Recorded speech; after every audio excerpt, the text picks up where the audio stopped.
In this video, we're going to take a look at strings. Strings are a common thing that you use all the time. You use strings to hold a collection of individual characters. Strings are either collected, the characters in strings are either collected with single quotes or double quotes. Python doesn't make any real distinction between those. And strings, are one of the 6 sequence types. The sequence types include strings, of course, range, tuples, lists. There's some other ones too, but these 4, strings, range, tuples, and lists, are ones that we're going to cover in this class. So here's some examples of what those sequences look like. A string, of course, is a collection of characters. Now, numbers can be considered characters as well if you go through and surround them with quotes that will immediately be recognized as a string. A range of values is another type of sequence. In this case, I've got a range from 1 to 4. So we'll see what it prints out in just a minute. The tuples are indicated by putting parentheses around your collection of values, and lists are indicated by putting square brackets around your numbers or your values. All 4 of these little sequence types can be used with a for loop.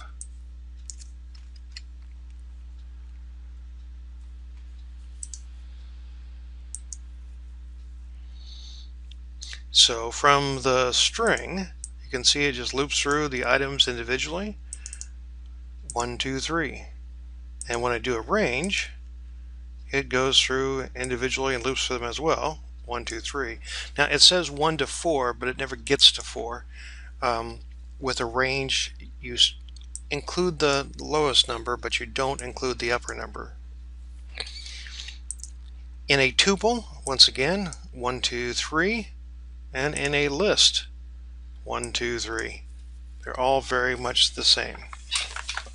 Now, of course, they all have some differences, and I guess that's why we need multiple tools. A string is probably the most common one to use, so we'll look at that one first. Strings and ranges, and actually all collections, have the ability to inspect the individual values. And the common practice is to put square brackets and a numeric value in there, which is called an index or subscript. Subscript is the generic term. When you use a subscript that is a number, it's referred to as an index. So you'll hear people call this a subscript or an index almost interchangeably. The way I would read this code would be str_data sub0, indicating a subscript, or index 0. And with this, I'd be able to pull out the data individually, piece by piece. Let's take a look at it.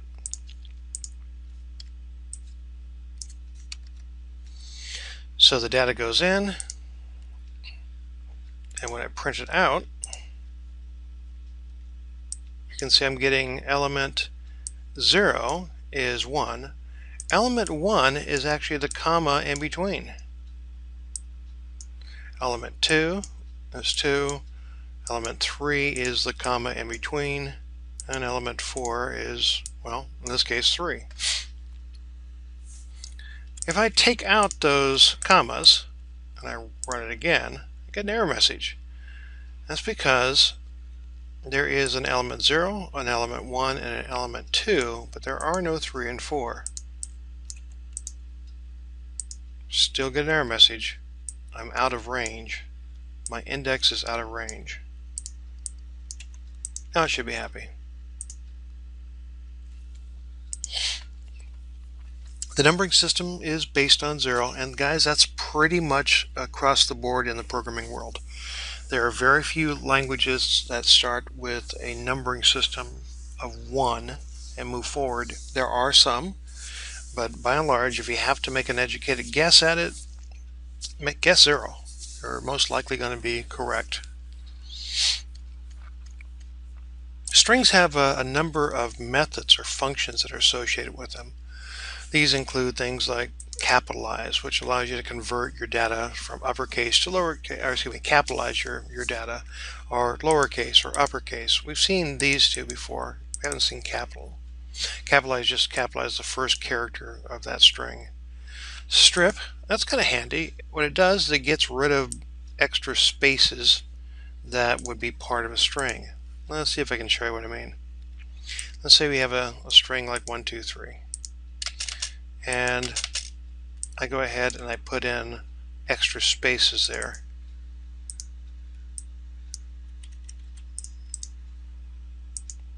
Well, the extra spaces do exist, even though they're kind of invisible to us.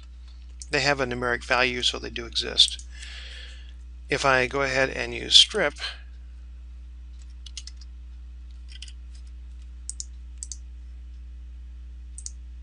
it will get rid of those extra spaces. And you can see when I highlighted that they're gone now. Now, why would I put that in there? Well, I probably wouldn't, but those crazy users do all kinds of weird stuff.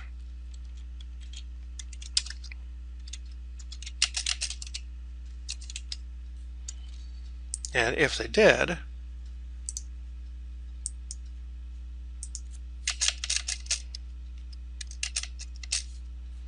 strip would take care of that.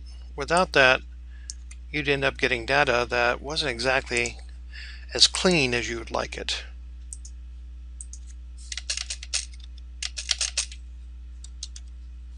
You can see we got those extra spaces. So strip is a handy one. Replace is another one that's kind of handy. Let's say that you have a situation where you want to look through some existing data and replace a value. Common scenario would be something like this. I have 1, 2, 3, and let's say that the system I'm working with doesn't use commas, they use some other item. So replace, and what we're going to replace is we're going to replace the commas, that's the old stuff, with something new. How about we replace it with a pipe symbol?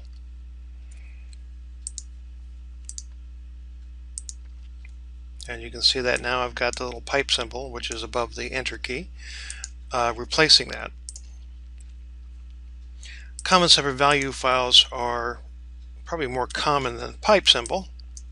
So, but let's say you've got a pipe symbol there, and you want to replace it with commas because it's more useful in applications. You can see it easily does that. So just what the existing one is, the old one, and what the new one's going to be. Another thing that gets used is tabs. Now tabs are invisible, so we'll have to use the escape character to indicate that we're going to do that. And let's see, why did it not pick that up?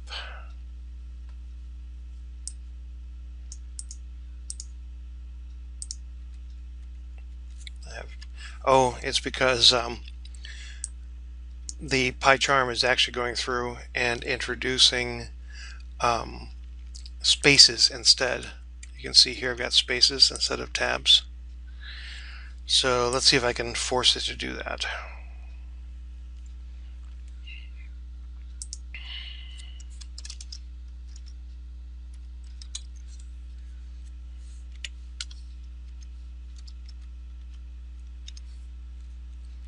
Okay. That should have those invisible tab characters.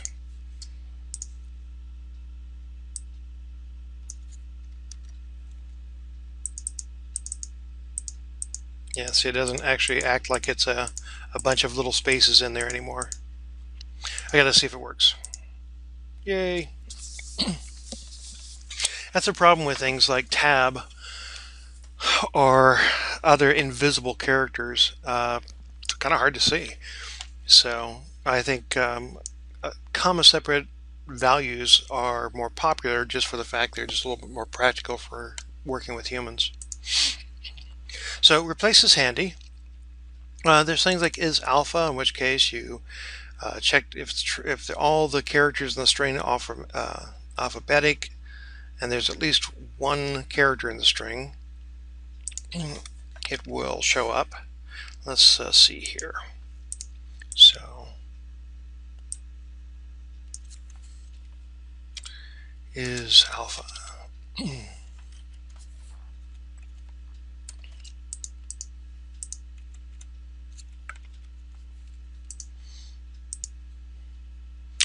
Nope.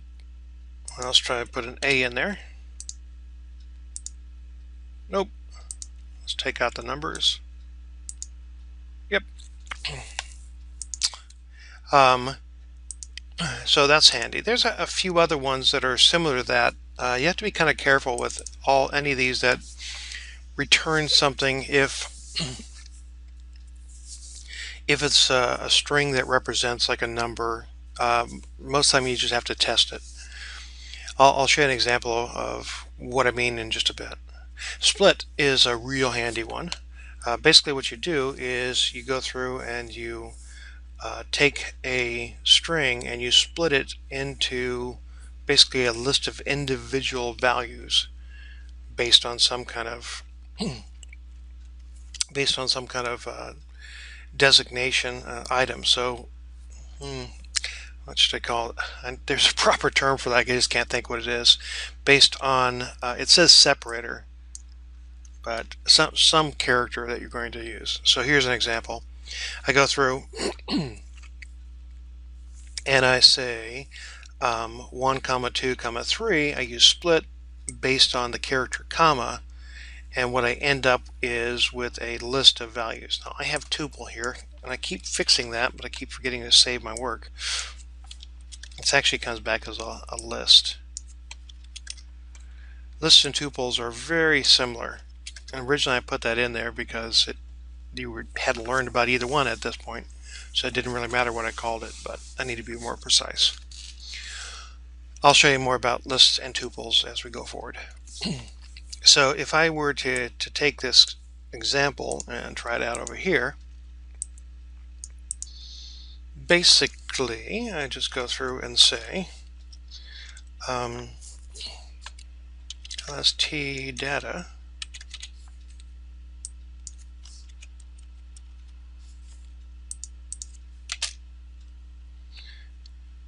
and it's going to represent my split value.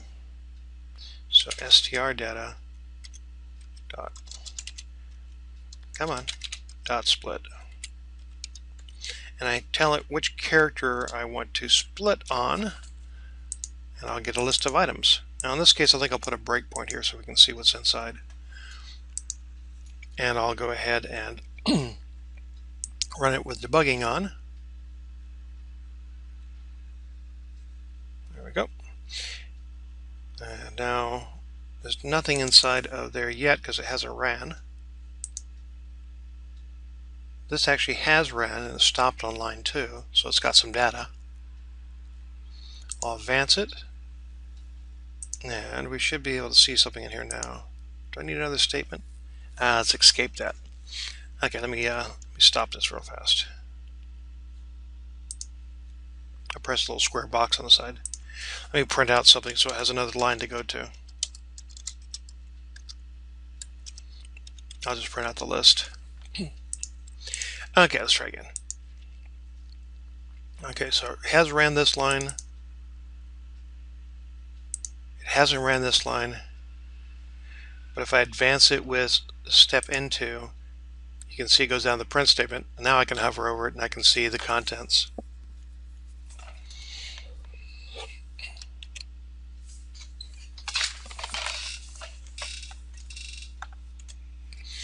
So also when you print it out, guys, it hasn't printed yet because I haven't advanced it yet. When it prints out, it'll actually go ahead and put the square brackets to make it look pretty.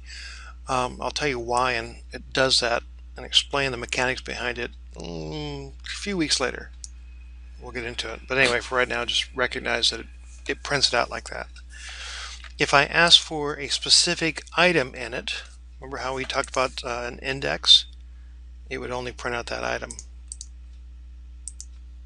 In this case, the 0th item is the value 1. So split is handy. Let's say you have something like Bob Smith, and you want to split on a space. I'll just put a space in there and run the same thing. You can say I just got the first name. You'll find lots of uses for that particular one. Now, I had mentioned that whenever you're working with things like is_alpha or other ones that test whether numbers and characters are there, you kind of have to be careful and test with them, and that's because some just don't react the way you would suspect them to. Example is decimal or is digit or is numeric. You'd expect that if there was a number inside of there, they would come out as, a decimal value would come out as true, or a digit would come out as true, or numeric would come out as true. Actually, it's true on just the right occasion. It was actually made to work with some Unicode escape characters, and as such it behaves differently than you suspect. If I go ahead and run this and ask the question, is this considered a digit? It is a string function, so I need to have it wrapped in a string. As you'll see, it comes out as false, false, and false. It is not considered a decimal, although it looks a lot like a decimal to me. It is not considered a digit. It is not considered numeric. I'll put a Z in there. Still not. I'll put a Z here. Still not. I'll take out the decimal point. Now it's considered decimal. It's also considered digit. It's also considered numeric. Now you would suspect that is decimal would need a decimal point, but apparently they're talking about base 10. Whatever the case may be, it just highlights the fact that these kind of are weird functions, and you have to test whenever you have a function like this. And I'd like to say its weirdness is unique to Python, but that is not true. You'll see this throughout the industry. So whenever you come across something that is checking to see whether a string has numbers in it, just be a little cautious, take a little extra time, and test them. Strings are also noted as being immutable. So once you have data in a string, you actually can't change the data. The funny thing is, it looks like you can. Here's an example.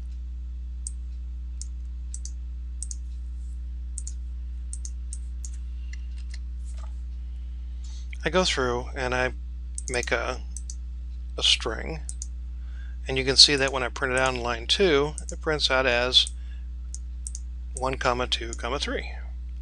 I then go ahead and use the same variable and put new data in there, and it prints out just fine. The thing is, though, it's actually a new string. It's not the original string in memory. If I add on to the string, I call this concatenation, it will just go through and append that on, and once again it's a new string in memory. If I try to go through and replace a value, so let's say take str data and I say I want the second one 0 base, so it's going to be second one be 0, 1, it would be 3. It's going to try to replace that value. Let's see what happens. It's not happy. It does not support item assignment. So I can't change an item inside of that string, even though it seems like I can change the entire string. So that doesn't work. You just can't add on more elements either, or items. Elements, items, same kind of thing. Let's say that I know that there are, let's see, there's 0, there's 1, there's 2, and there's 3. Let's say I want to add on another character at the end of that, and I say I want to increase the size. That's not going to happen either. I can't add on more elements like this. I can go through and use this syntax,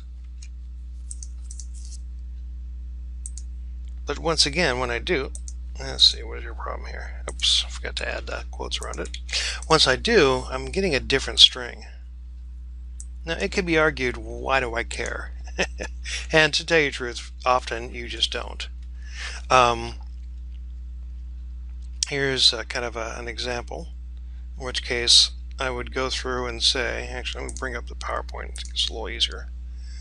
So I make a variable called v1, and in v1, I'll change that to lowercase. Oh, interesting. Thank you, PowerPoint. Anyway, imagine it's lowercase. So v1 is a string, and it's going to have some spot in memory. So like here, I just made up a number. And I make another variable, v2, and it has some spot in memory, like here. If I then go through and say, okay, let's combine them together, I take v1, add a space, and add v2 to it, concatenate this, and replace v1, it doesn't actually replace it with new data. In other words, it doesn't change this to Bob Smith. You would think it would. It actually looks like it does, but it doesn't. Instead, what you get is you get a new variable. A new space in memory and the old variable points to a new address in memory. So the original becomes basically unhooked from the application. Eventually, Python's runtime will go through and clean that out of memory. There's what they call a garbage collector. And the new value will be stored in a new location in RAM, and it'll just go ahead and update that reference. Now, for the most part, you just don't care. You're not managing memory. Python's doing all the work for you, so you just kind of change it, and that's the end of it. However, pretty much every programming book you're ever going to see is going to read is going to come up with a description of how this works and how certain things are immutable, and that you can't change them, and then oddly enough you change them. Anything that's like an array is often immutable. It restricts what you can do. It lowers the overhead of the programming process behind the scenes. The fact is that when you switch out and make a new object in memory and then you assign it, it has overhead. So back in the early days when you were managing memory, you really need to know more about that so you could make informed decisions about when you want to take the overhead hit. Nowadays it's not nearly as important. Besides, if you want to concatenate the first name and last name, it's going to cost you some processing power to do so. It's going to cost you a little bit of memory. And most of the time you just don't care. You're just going to go ahead and let it cost you. So when you read about it, just keep in mind that yes, it's interesting that strings are immutable, but it's mostly academically interesting. You can also take a string and slice out a portion of it if you want. The range operator can use that. So if I say that I have a string like this one, ABC 1 2 3, and I slice out the data, let's see what we get back. Whenever you see something like this, it could be that the 2 is inclusive and the 4 is inclusive. It could be that they're exclusive, or it could be that they're a mix. And in any language you come across that has a feature like this, a range, best to test. Just take a second to test out and see what you get out of it, because they're all a little bit different. In Python we get, let's see, that'd be 0, that'd be 1, that would be 2, so it did include the second one. 1 would be the third element of the collection sequence, but it didn't include the fourth element of that sequence. So in Python it's a mix. The lower number is included, and the upper number is not, it's excluded. The book's going to tell you more details about this, so I'm going to let you read it. There's also an article I'm going to have you guys look at, but this should get you enough, give you enough to kind of get you going on the important features of strings. So I will leave you at this point, and we'll take a look at tuples next. So I'll see you in that video.